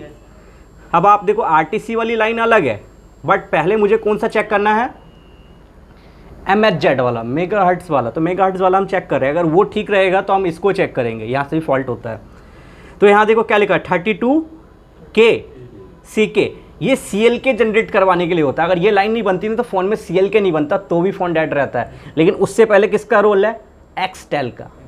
एक्सटेल ज़रूर चेक करना है हर फ़ोन के अंदर में। आईफोन नहीं ठीक कर पाते लोग, एंड्रॉयड फ़ोन ठीक नहीं कर पाते, इसमें ना पूरे यूट्यूब को आप चेक करो, इन दोनों ट्रैक की डिटेल किसी ने बताई नहीं है, क्योंकि उन्हें पता ही नहीं है। पता हो तब तो बताए। अब ये वीडियो आ जाएगी, पता लग जाएगा, फिर आपको एक्सप्लेनेशन देंगे, लेकिन डिटेल नहीं बता पाएंगे क्या फॉल्ट कब आएगा, क्योंकि वो तो यहाँ है ना, और आप लोगों को कोर्स में बताया जाएगा, राइट। तो एक वीडियो बनने के बाद यूट्यूब पे होता क्या है, लोग उसको कॉपी करते हैं। तो कॉपी करने वाले ओरिजिनल की बराबरी नहीं कर सकते। तो ये 32 जो लिखा हुआ है इसका मतलब है किलोहर्ट्ज़, ठीक है। अब ये पूरा कंपनी ऐसी डिटेल में नहीं लिखेगी कि 32 पॉइंट, किसी किसी में प्रॉपर डिटेल में होगा 32.768 KHz किलोहर्ट्ज़, ठीक है। इस फ्रीक्वेंसी को चेक करने के लिए TP पॉइंट दिया हुआ है। हर चीज़ के पीछे एक लॉजिक होता है, हर चीज़ के पीछे क्या होता है, एक लॉजिक होता है। इलेक्ट्रॉनिक क्या अनलॉजिकल बातों पे नहीं चलता। कोई बाबा वाला काम नहीं है कि हाथ में डेड फ़ोन दिया और वो दूसरे हाथ से ठीक करके दे देगा, नहीं। इस पर प्रॉपर मेहनत करनी पड़ेगी और डायग्राम पे बहुत मेहनत करनी पड़ेगी, और जिस किसी गुरुजी से सीख रहे हो उनको नॉलेज होना बहुत ज़रूरी है। अब यहाँ पर देखो, ये एक्सो जो जनरेट होते हैं ना, इसकी भी डिटेल पे आऊँगा अगर उसके आगे का स्टेप मुझे चेक करना पड़ा तो पहले जिस पे हम थे वापस आ जाते हैं। देखो एक्सटेल जो है वो यहाँ से निकला, अब यहाँ लिखा है 3 मिल टेरेस विद, ठीक है। अब यहाँ से ये जा रहा है, कहाँ जा रहा है, इसके पास हॉट लिखा हुआ है। अब देखो ये निकलेगा भी हॉट से ही, फिर क्या लिखा है, एक्सटेल 2। चलो वापस आते हैं, तो वो भी आप देखोगे तो यहीं है, ठीक है, आपस में कनेक्टेड है दोनों लाइन। चलो वापस आ जाते हैं। अब तीसरे मतलब सॉरी जो यहाँ पे तीसरा पिन था वो ये था, दूसरा पिन क्या ऑलरेडी ग्राउंड है, ठीक है। चौथा पिन इस पे लिखा सेंसर, ये क्या होता है, क्या लिखा देखो, ऑक्स ADC और AVDD, यानी ये दोनों सप्लाइयाँ जब पहुँचेगी तभी PMIC आउटपुट करेगा। अब आप सोचो कि जिन लोगों को आज तक ये नहीं पता था, यूट्यूब पे ये वीडियो देखकर पता लगेगा कि ये भी चेक करना होता है, वो तो PMIC ला के नहीं डाल देते होंगे, तब भी उनसे फ़ोन चालू नहीं होता होगा, तो वो फिर लो कॉन्फिडेंट हो जाते हैं। तो सोचो ऐसी कितनी गहरी चीज़ें हैं जो आपको कोर्स में सीखने को मिलती है। मैं सारी चीज़ें यूट्यूब पे तो बता नहीं पाऊँगा, क्योंकि मेरे को कोर्स भी करवाना है आप लोगों को, ठीक है। तो ये वाले ट्रैक आप जा कहाँ रहे हैं देखते रहना, ठीक है। ये वाला ट्रैक कहाँ आया, पावर IC में, ठीक है। अभी चलो आते हैं हम यहाँ पर, देखो ये पावर IC पे आ गया, देखो दिख रहा है। और आज बन कहाँ से रहा है ये, इस क्रिस्टल से। चलो अगला भी देखते हैं, AVDD ऑक्स DC कहाँ जा रहा है, तो ये भी पावर IC में। क्लियर कर लो, देखो पावर IC का ये कोड था, ठीक है। तो पावर IC के पास आ रहा है। अगर ये नहीं आएगा ना तो DC वोल्टेज आउटपुट नहीं करेगी। तो पावर IC अगर वोल्टेज नहीं बना रहा है तो उसको निकालने से पहले ये लाइन ज़रूर चेक करना है। अगर DSO नहीं है तो मैं उसका सोल्यूशन बता रहा हूँ। मैं नहीं चाहता कि आपको 25,000 पहले यहाँ इन्वेस्ट करना है, मैं चाहता हूँ पहले 25,000 आप माइक्रोस्कोप पे और एक बढ़िया SMD लेने पे खर्च करें, क्योंकि ये नहीं रहेगा तब भी आपका फ़ोन रिपेयर मैं आपके हाथों से करवा दूँगा। लेकिन ये नहीं रहेगा ना तो आप जानते हो कि फ़ोन के कंपोनेंट बड़े बारीक है, आँखों पे ज़्यादा जोर पड़ेगा तो आपके हाथ में रहेगा डिसीजन कि पहले दिखावे वाली चीज़ लानी है या मनी मेकर लाना है। ये मनी मेकर है, इसको देखकर आप काम करते हैं अक्ल जी, या आप करते हैं जो फ्रेशर लड़के हैं, ठीक है, कोई भी, तो इस पे काम करने पे आसानी होती है, मुश्किल होता है? बहुत आसानी होती है। जब ये नहीं होता था तो क्या होता था? घंटों लग जाते। आपने 6 महीने बताया, मेरे ख्याल से आपको ज़्यादा साल हुए हैं। कितने साल से कर रहे हो वैसे आप? 6 महीने हुए हैं, चलिए ठीक है। एक्सपीरियंस है तो आपको लगता है काफ़ी टाइम हो गया है, जल्दी अचीव कर लिया आपने। तो ये वोल्टेज जो यहाँ नहीं बन रहे थे, अब हमें ये ट्रैक चेक करना है। तो ये ट्रैक कैसे चेक करना है? अब हमें लाना है मल्टीमीटर को डायोड वाली रेंज पर, हमें GR चेक करना है।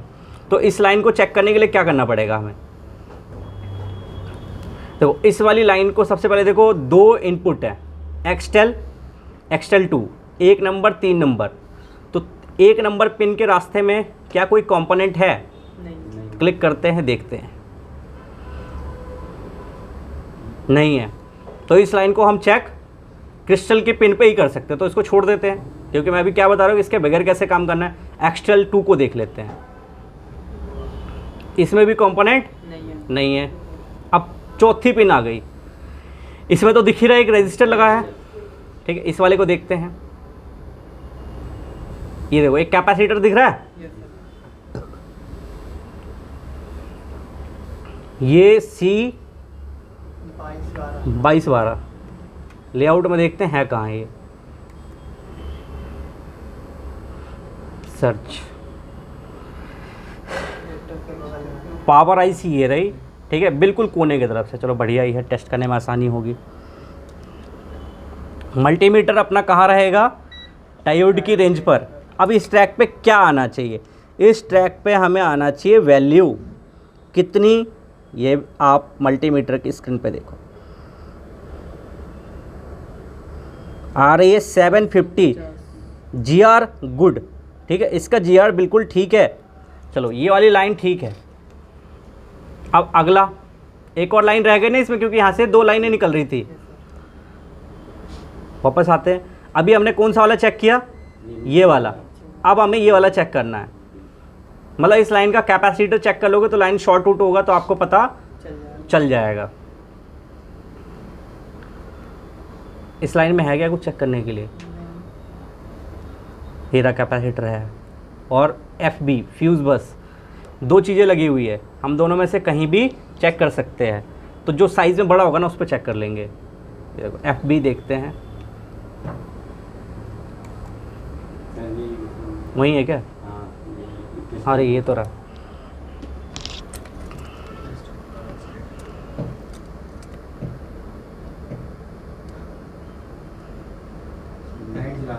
जीरो जीरो आ रहा है, 00 आ रहा है। 00 आना क्या होता है? शॉर्ट। भाई ये सबको याद रहना चाहिए। चलो अब बीप वाली रेंज से दिखा देते हैं, देखो शॉर्ट। क्या ये बीप देना चाहिए? तो मेरा जवाब है ना, ये लाइन बीप नहीं देना चाहिए, क्योंकि ग्राउंड था ना ये, ठीक है। तो यहाँ बीप आ रहा है, मतलब फॉल्ट है इसमें। तो अब आके समझते हैं क्या फॉल्ट हो सकता है, डायग्राम पे समझते हैं। सबसे पहले हम आएंगे वापस उस क्रिस्टल के पास। देखो क्रिस्टल भी शॉर्ट होता है, ठीक है, क्रिस्टल भी शॉर्ट होता है। और मैं आपको एक बात बताना चाहूँगा कि ये उस मल्टीमीटर से चेक नहीं कर सकते हैं जिसमें हर्ट्ज़ की रेंज ना हो। तो आपको मल्टीमीटर जो है, अगर मल्टीमीटर से आपको क्रिस्टल अगर कभी चेक करना हो तो आपको ऐसा मल्टीमीटर खरीदना है जिसमें हर्ट्ज़ की रेंज हो। देखो ये वाला मल्टीमीटर, इसमें देखो HZ होगा, ये देखो ये रहा हर्ट्ज़, देखो HZ का रेंज। तो हर्ट्ज़ वाला रेंज वाला मल्टीमीटर लेना है तो आप क्रिस्टल चेक कर सकते हो। क्रिस्टल चेक कैसे होता है? क्रिस्टल चेक होता है ऑन मोड पे, फ़ोन को चालू करके। तो अभी चालू है क्या ये? नहीं। तो हम इससे चेक कर सकते थे क्या? नहीं। DSO से चेक कर सकते थे क्या? दोनों। मल्टीमीटर जो बताता है ना वही DSO भी बताता है, वो भी लाइन शॉर्ट बता देता।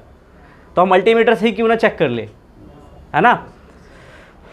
तो यहाँ पर ये वाली लाइन जो शॉर्ट आई है, तो इसमें क्या है, ये जो FB लगा हुआ है ये बीप कर रहा है। चलो इसके कैपेसिटर भी देख लेते हैं। तो इस लाइन में शॉर्ट क्या हो सकता है? ये क्रिस्टल, ये शॉर्ट हो सकता है क्या? नहीं, ओपन होगा। ये सिर्फ ओपन होगा, बहुत बढ़िया, ठीक है। अब देखो यहाँ पे लिखा है, इसकी वैल्यू कितनी लिखी हुई है? 100 के, ठीक है। चलो 1% का टॉलरेंस दिया हुआ है। इस लाइन में कैपेसिटर भी था क्या? हाँ, एक कैपेसिटर भी लगा है। दूसरा, ये कैपेसिटर ख़राब हो सकता है। और तीसरी, ये आईसी, ठीक है, क्योंकि और कोई कंपोनेंट इस लाइन में नहीं है। ये वाला लाइन अलग है, देखो यहाँ पे ध्यान से देख लो, ठीक है। ये लाइन अलग है, ये लाइन अलग है, ठीक है। अब इसमें ये वाला कॉइल है जो, सॉरी, फिल्टर बस है जो बीप दे रहा है, तो ये तो शॉर्ट होगा ही नहीं, ये तो शॉर्ट होगा ही नहीं। शॉर्ट क्या हो सकता है? ये आईसी या फिर क्रिस्टल। क्रिस्टल कैसे शॉर्ट हो सकता है? अब कई लोगों के मन में आ जाएगा क्रिस्टल क्यों शॉर्ट होता है। तो अब आप क्रिस्टल की देखो, एक पिन जो है, एक पिन ये देखो, ठीक है, ग्राउंड से जुड़ी हुई है। तो भाई जब वो ग्राउंड में जुड़ी हुई है तो शॉर्ट तो हो ही सकता है। तो अब हमें इसमें क्या करना चाहिए? पहले पावर आईसी निकाल दे या पहले ये कैपेसिटर जो एक ही है इसको निकाले, बताइए। हाँ, अगर कैपेसिटर निकालने के बाद भी बीप आता है फिर आईसी नहीं, पहले क्रिस्टल। देखो इसीलिए स्टेप बाय स्टेप पूछ रहा हूँ, कंसंट्रेट पूरा। फिर ये क्रिस्टल और फिर भी बीप आता है तो डेफिनेटली है कि आईसी से ही शॉर्टिंग होगी। तो हम 1 बाय 1 इसको निकालेंगे, राइट। एक और चीज़ समझ लेते हैं, जैसे ये वाला, जैसे ये वाला आप हिस्सा देख लो, कहाँ गया वो फ्यूज़ जो लगा हुआ था? किस साइड में है? इस साइड में है क्या? हाँ।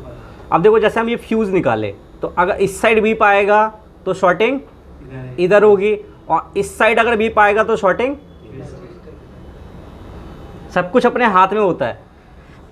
अब इसको निकालें या कैपेसिटर को निकालें तो कैपेसिटर सिंगल है, ठीक है। ये निकालेंगे तो फिर हमें तब भी कंफर्म करना आ जाएगा कि इधर शॉर्टिंग है इधर है। तो इस कैपेसिटर को निकालते हैं, कितनी वैल्यू का है, वैल्यू देख लेते हैं पहले। 1.0 UF, इसकी लोकेशन कहाँ है?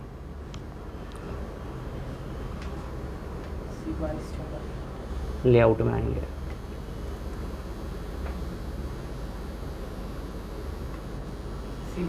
ये रहा, क्रिस्टल के ठीक पास में।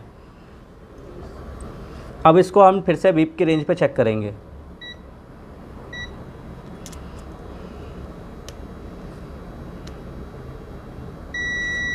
बीप दे रहा है, बीप दे रहा है, तो दोनों साइड ये बीप दे रहा है और ये रजिस्टर भी बीप दे रहा है। तो रजिस्टर तो शॉर्ट होता नहीं है। अब इसको हम ठीक करने के लिए एक हम एसएमडी पे बैठ सकते हैं और दूसरा उतारते हो आप लोग? हाँ, बस दूसरा ना निकल जाए। चलो निकल गया, कहाँ गया? चलो ढूंढ लेंगे। देखो अभी हमने यहाँ से ये निकाल दिया, ठीक है। अब चेक करते हैं।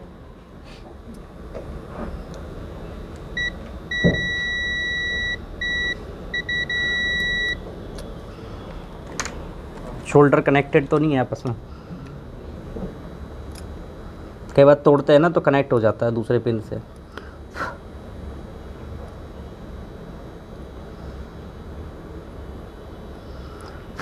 थोड़ा फ्लैश जला के देना इस फ़ोन का, या किसी अपने फ़ोन का दे दो जिसका लॉक पता हो।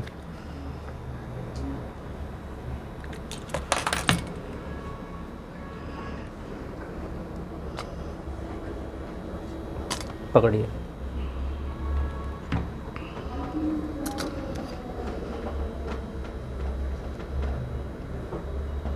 बीप नहीं आ रहा, इसको डायोड वाली रेंज पे करो और लाइट जला दो।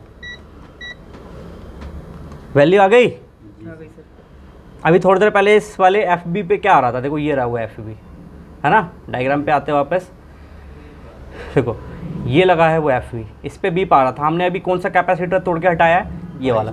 अब ये एक था तो हमने हटा दिया, C22 14, ठीक है। अगर ये 4-5 होते तो SMD पे ही बैठना पड़ता। तो इसको अब हमने रिमूव किया है, राइट। वैल्यू कितनी आ गई? 515। उससे पहले वाला जो ट्रैक था उस पे वैल्यू कितनी आ रही थी? ये वाला कैपेसिटर था ना उससे पहले वाला, उस पे 700 समथिंग कुछ वैल्यू आ रही थी। हाँ, तो दोनों लाइनें अभी ठीक है। अब हम इस पे क्या करते हैं? वोल्टेज चेक करते हैं।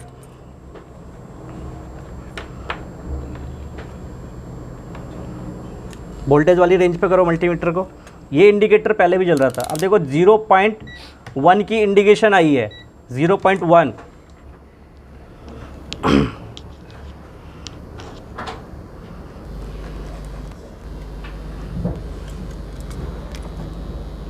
मत जलाओ, फ्लैश से दिख रहा है।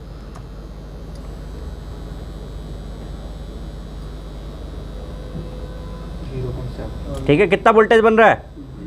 0.7। तो मैंने अंदाजे से यहाँ पे कितना वोल्टेज बताया था? 0.8 बताया था या 9 बताया था, 1 के नीचे बताया था।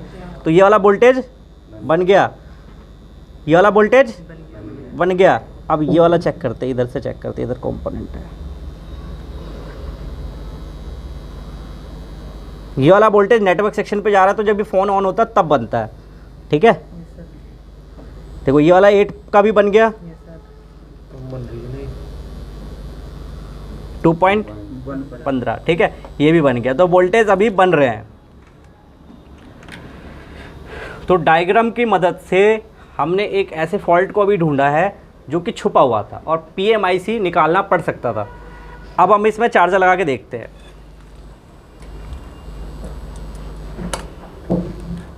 जीरो 0.1 दिखा रहा थोड़ा सा, तो बोर्ड सर्विस भी देना पड़ सकता है। ये फ़ोन जो था ना, ये पानी गया हुआ आया था। ठीक है, तो पानी गया हुआ आया था, तो मतलब कस्टमर ने बताया कि हल्का सा पानी गया है। तो इस पर ऑलरेडी काम कहीं दिखवाया हुआ है इसको, तो उसने बस हीट उट मार के देखी, सर्विस करके देखी होगी, कुछ और नहीं किया उसने। तो आप देखो, जिसकी जहाँ तक की नॉलेज रहेगी ना, बढ़िया है। चलो, कुछ कम से कम IC को हीट तो नहीं करा। अब यहाँ लगा दिया। अच्छा, एम्पेयर इसलिए नहीं आ रहा है, यहाँ नहीं लगाया।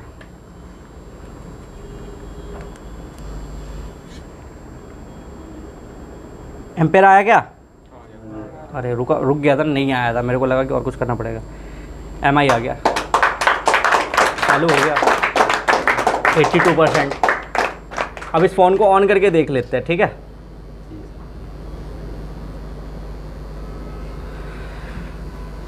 वाटर डैमेज फ़ोन में जब तक स्क्रीन ना चल जाए कुछ नहीं कह सकते। कुछ और भी दिक्कत हो सकती है, क्योंकि पानी जाता है ना, तो फिर वो IC के नीचे भी चला जाता है। पेस्टेड IC इस मामले में ठीक रहती है, बढ़िया। तो अपना डायग्राम वाला यूज़ पूरा हो चुका है, इसको मैं बंद कर देता हूँ। ठीक है,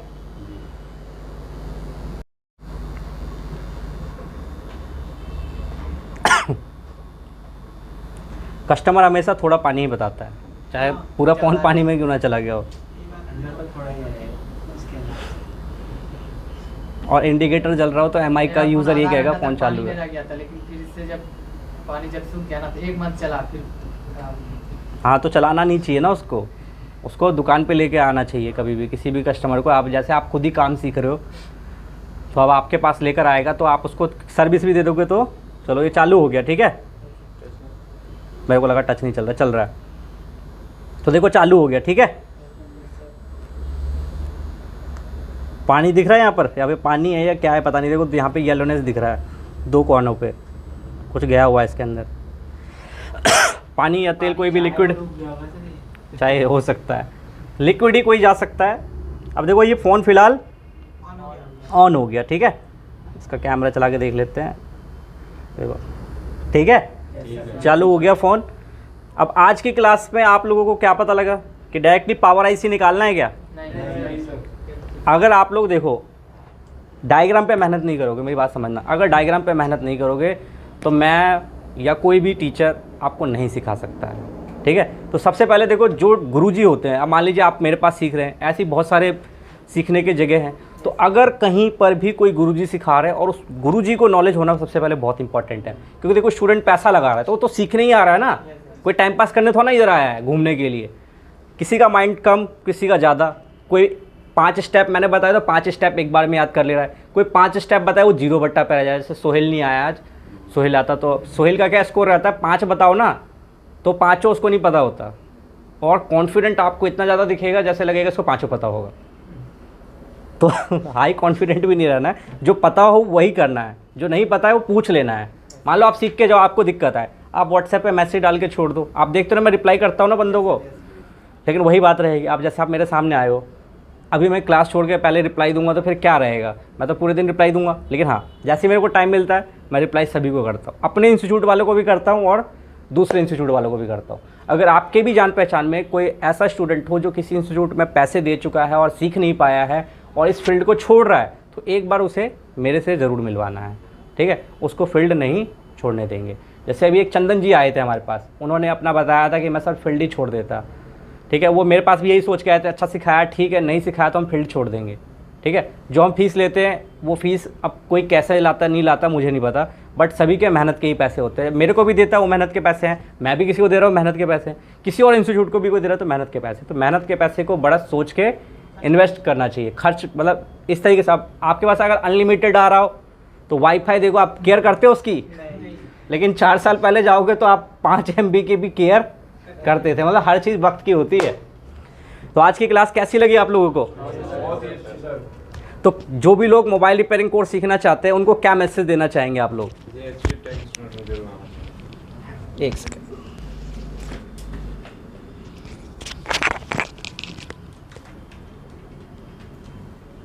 आपने पहले किसी और इंस्टीट्यूट में एडमिशन ले लिया था ना? हाँ। तो वहाँ क्या था? JHU टेक इंस्टीट्यूट में जुड़ना चाहिए। जैसे कि मतलब बहुत सारे इंस्टीट्यूट वाले खोल के बैठ चुके हैं, तो वो लोग क्या करते हैं कि कॉम्पोनेंट तो बेसिक चीज़ है, तो कॉम्पोनेंट अच्छा पढ़ाते हैं, मेन फंडा आता है ट्रेसिंग में, तो जाकर ट्रेसिंग में फंसता है बंदा लोग। तो मेरा कॉम्पोनेंट सही चल रहा था, तो ट्रेसिंग मेरे को सही से समझ में नहीं आ रहा था। तो चंदन भैया थे, तो वो बोले कि मतलब तुम एक बार चलो देख लो। तो मैं यहाँ आके देखा तो मेरे को बहुत अच्छा लग रहा है अभी तक। ठीक है, और आगे भी पूरा अच्छा लगेगा? लगेगा ज़रूर, लगेगा तो ज़रूर वीडियो पे आऊँगा मैं। हाँ बिल्कुल आएंगे। देखो अब हर बच्चे का हम 50 वीडियो तो बना के डाल नहीं सकते। अब देखो यहाँ पे इतने सारे ऐसे लोग भी आते हैं जिनकी हम प्राइवेसी का पूरा ख्याल रखते हैं, ठीक है। कुछ लोगों जैसे टीचर होते हैं, अभी आप लोगों को पता है कि एक बैच आने वाला है मेरे पास जो प्रॉपर इंस्टीट्यूट वाले ही हैं, तो उस दिन आप लोगों का क्लोज रहेगा, क्योंकि वो मेरे को 1 से 2 दिन के पूरी फीस दे रहे हैं। तो सबके लिए मैं अवेलेबल हूँ। कोई भी भाई अगर सीखना चाहता है मोस्ट वेलकम है, सीक्रेट रहेगा, ठीक है। फ़हीम, आप भी किसी और इंस्टीट्यूट से आए थे, जैसे अभी आपकी एक लाइव क्लास चली, तो ऐसे क्या वहाँ पर इस तरह से क्लास कभी हुई आपकी? नहीं सर, वहाँ पे थ्योरी 2 महीने की थ्योरी, जिसमें थोड़ा सा सॉफ्टवेयर भी था, और बस थ्योरी और कंपोनेंट पढ़ाए। मत बताना इंस्टीट्यूट का। हाँ। फीस कितनी दी है आपने? फीस मैंने 60,000 दी है वहाँ पर। 60,000 रुपये। और और इंस्टीट्यूट की बस लोकेशन बतानी है, कहाँ थी? गफ्फार मार्केट। गफ्फार मार्केट यानी करोल बाग। हाँ, बहुत अच्छा इंस्टीट्यूट है नाम से। ठीक है, नंबर 1 इंस्टीट्यूट्स हैं सारे, ठीक है। हम लोग नंबर 1 नहीं हैं। नंबर 1 आप लोगों को, अगर आप लोग हमें नंबर 1 बनाना चाहते हो तो अच्छा काम करोगे तो ही हम नंबर 1 बनेंगे, जो हकीकत बात है। अगर आप अच्छा काम नहीं करोगे तो हम नंबर 1 लिख के क्या कर लेंगे? कोई कंपटीशन तो कभी हुआ नहीं। जैसे आप भी थोड़ा सा बताएंगे, क्योंकि आपने भी काफ़ी ऑनलाइन कोर्सेज किया है। जी सर, ऑनलाइन से ऑफलाइन ज़्यादा बेहतर है, क्योंकि जो है यहाँ पर आने के बाद सारी चीज़ का 1 बाय 1 स्टेप मिलता है और सारे सोल्यूशन मिलता है। ऑनलाइन में वो चीज़ नहीं आ पाती है और प्रैक्टिकल तो बिल्कुल ही नहीं हो पाता है। वो जो तो जैसे मान लीजिए, कहने का मतलब है कि मान लीजिए कोई फ़ोन ठीक कर रहे हैं आप, तो वो ऑनलाइन वाला टीचर आपकी कितनी मदद कर पाएगा? नहीं कर पाएगा, तो अपना क्लास देगा और छोड़ देगा। मेरा भी यही मानना है कि ऑनलाइन सक्सेसफुल नहीं है, चाहे वो एक्सपीरियंस हो चाहे फ्रेशर हो, दोनों के लिए ही नहीं है। अगर एक्सपीरियंस वाले को आता है तो क्या क्यों ऑनलाइन ले रहा है, राइट? अच्छा, आप में से कोई यूट्यूब की वीडियोस देखता है क्या? देखते हो आप लोग? तो ऐसी कोई वीडियो देखी थी जिसमें ये वाला ट्रैक और इसका फॉल्ट आपको समझाया गया हो? ईमानदारी से बताना, मेरा भी पक्ष नहीं लेना, किसी और का भी। आपकी वीडियो देखता हूँ। ठीक है, किसी और की भी देखते हो, कोई बुराई नहीं है। देखो, किसी की भी वीडियो देखो, कोई दिक्कत नहीं है, लेकिन नॉलेज देखो, कहावत है कि कहीं से भी मिले ले लेनी चाहिए। लेकिन जो भी इंस्टीट्यूट्स चल रहे हैं, आपको पता है कि वहाँ पे टीचर कैसे हैं नहीं हैं, वो कोई नहीं जानता है पहले। तो वो पहले यूट्यूब के ऊपर देखिए कि जो वहाँ के टीचर हैं वो रिपेयर करके दिखा भी पा रहे हैं या नहीं दिखा पा रहे हैं। अगर वो यूट्यूब पे डालते हैं resistor, coil, capacitor, speaker, mic, jack, तो उनको उतना ही आता है। अगर उतना काम सीखना है तो ऐसे इंस्टीट्यूट को ज़रूर ज्वाइन करें। अगर प्रॉपर्ली आपको रिपेयरिंग सीखना है तो देखो, ऐसा नहीं कि मैं ही एक अच्छा सिखा रहा हूँ, और भी इस तरीके के और भी अच्छे टीचर हैं। मैं चाहता हूँ हर इंस्टीट्यूट अच्छा सिखाए, क्योंकि मैं पूरे इंडिया के सभी लोगों को टेक्निकल हैंड स्किल नहीं दे सकता, मैं सिखा नहीं सकता, इतना मेरी क्षमता नहीं है। लेकिन मेरे पास जो लड़के आएंगे जिनकी सीटिंग अवेलेबल है 10, 11, 12, उसके अंदर में मैं सबको सिखाऊंगा, ठीक है। क्योंकि हम इससे ऊपर बैच बनाना भी नहीं चाहते, क्योंकि मुझे पता है फिर क्वालिटी आउटपुट नहीं होगी। 5 एक्सपीरियंस 5 फ्रेशर, अब चाहे 10 फ्रेशर आ जाए चाहे 10 एक्सपीरियंस आ जाए, उससे मुझे फ़र्क नहीं पड़ता। 12 की सीटिंग रहेगी अपनी टोटल, उसमें आप आके सीख सकते हैं। 5 या 6 का बैच अपना रेगुलर रहता है। एडवांस में अपना जैसे बैकअप के तौर पे मान लीजिए कोई बच्चा है जो वीक है, सीखने में समझने में थोड़ा सा स्लो है, तो उसके लिए हमारी ऑलरेडी 5 सीट रिजर्व होती है एक्स्ट्रा। जो कि उनको एज इट इज़ प्रोवाइड कर दिया जाएगा। चाहे उनको आप मान लीजिए 1 महीने के लिए आए, उनको 2 लग जाए, 3 महीने लग जाए, 6 महीने लग जाए, वो यहाँ से सीख के जाए। लीजिए जॉली जी, फिनिश आप करिए।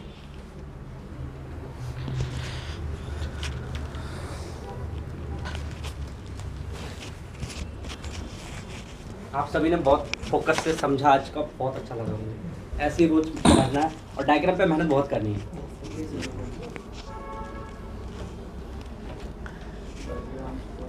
देखिए आप लोगों ने ये देखा है JHU टेक इंस्टीट्यूट में लाइव क्लास चल रही है। इसी तरह से क्लासेस होती हैं। ये 2 बैचेस हैं हमारे, जो एडवांस और बेसिक दोनों मिला के आज हमने बढ़ाए हैं। बेसिक वाले इच्छुक जगह रहे थे, इसमें से कुछ बच्चे कि हम एडवांस देखना चाहते हैं कि आगे हमारे नेक्स्ट स्टेप एडवांस का क्या है। तो ये लाइव क्लासेस हैं। हमारे यहाँ फ्रेशर और एक्सपीरियंस दोनों तरह के बंदे होते हैं। बहुत से ऐसे इंस्टीट्यूट है जो एक्सपीरियंस बंदों को नहीं लेते। उन्हें पता है अगर हम एक्सपीरियंस बंदे लेंगे तो हमारे से ज़्यादा ज्ञान तो उन्हीं बंदों को होता है, वो तो हल्ला कर देंगे हमारे बैच। ये जेन्युइनिटी है, ठीक है। बहुत से ऐसे स्टूडेंट भी हमारे पास आते हैं जो हमारी परीक्षा लेते हैं, हमारी परीक्षा की घड़ी लेते हैं, फॉल्ट पूछते हैं फ़ोन लेकर आके कि मैं हर इंस्टीट्यूट में हुआ आया हूँ सर, आप भी मेरे को ये मेरे 5 फ़ोन पड़े हैं, इसका फॉल्ट बताइए, फिर मैं आपके यहाँ एडमिशन ले लूँगा। अब हमारी फ़ीस आपको पता है मात्र कितनी है।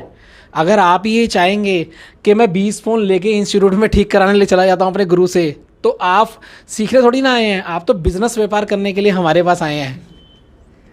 देखिए डेड मोबाइल में आप एक नॉर्मली मान लीजिए 2-2.5 रुपये तो आप लेंगे एक कस्टमर से। 20 फ़ोन भी अगर आप 2,000 रुपये के हिसाब से ले आए हैं तो कितना होता है? 40,000। ठीक है, कोर्स फ्री और ऊपर से आप कमा के भी जा रहे हैं और ज्ञान भी लेके। ठीक है, आप ये देखिए, आप अपने गुरु देखिए, गुरु चाहे कोई भी हो, मेरी बात सुनिए, शिक्षक और गुरु का ना एक रिश्ता होता है ईमानदारी का पूरा 50% आपकी मेहनत, 50% आपकी गुरु जी की मेहनत, तब जाके एक 100% होता है।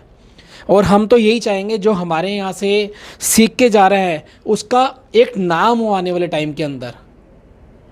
ठीक है, एक नाम हो आने वाले टाइम के अंदर, जिस स्थान पे वो बैठा है उस स्थान के आसपास के दुकानदार उसका नाम ले रहे हैं।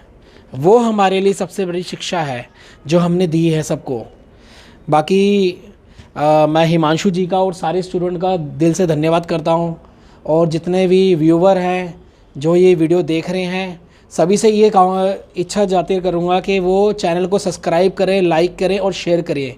कोई भी ऐसा बच्चा हो जिसने अपने किसी भी इंस्टीट्यूट में पैसे ख़राब करे हो या कुछ भी किए हो, वो बिना किसी संकेत के हमसे कांटेक्ट कर सकता है। नंबर आप लोगों को स्क्रीन पे दिए जाएंगे, आप कभी भी कांटेक्ट कर सकते हैं। कोई भी डिटेल हो आप पूछ सकते हैं। कोई भी चीज़ अगर आप मतलब छुपाना चाहते हैं कि मेरी चीज़ प्राइवेट सी रखी जाए, वो भी आपकी पूरी की पूरी रखी जाएगी। ठीक है, अब आप लोगों को एक बार क्लास के बच्चे जो हैं एक बार देखेंगे और ये आपको अपनी तरफ से आज गुड बाय का संदेश देंगे। Bye guys. नहीं, अब ना एक वो छोटा सा जो मैं बोलता हूँ अपनी हर वीडियो में, जय हिंद। जय हिंद। सभी का धन्यवाद, बहुत बढ़िया।